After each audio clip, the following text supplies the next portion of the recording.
What's up, squad? This is Brandon from the Bantu Sun. Thank you for joining me today. So, one of the stories that I think have gone largely unnoticed is the rise of Iraq. Now, a lot of us know Iraq was devastated by war, the U.S. Iraq war.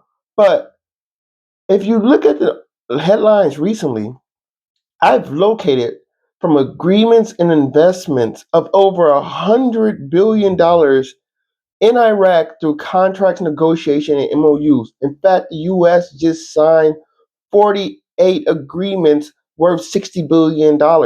And what's so great about this is they're all coming from competing geopolitical interests.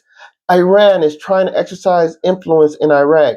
China is its largest importer, right? $54 billion of oil going to China annually. The U.S. big $60 billion investment in plant investment. Turkey's been riding the train. Turkey is trying to maintain leverage inside of this burgeoning economy. Because what you have is not only the world's fifth largest oil reserve, that the world's largest country and most powerful country covet, which China imports, but you also have a demography that is going berserk. Iraq is roughly around 48 million people. In 25 years, it's expected to be 70 million people. By the end of the century, it's expected to be well over 100 million people. This is going to make it one of the third largest country in the Middle East, a projection behind Egypt and possibly Yemen.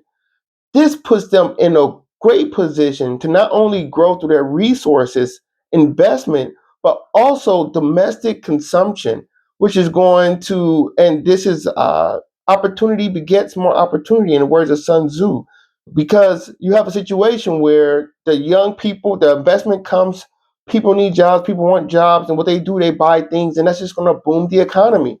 And I've never competing interests. Usually, it's rare to have competing geopolitical interests. But what happened is you have all these people saying, "I can't lose Iraq," and they're basically turning this into some type of Middle East tulip mania, where they're competing on who can exercise the most investment and development of the country, and which is putting Iraq on a very, very beneficial projection. I can't think of a country in the world with a more easily attainable path than Iraq in this world to power projection. Love to hear your thoughts. Like, share, subscribe if you enjoy the content.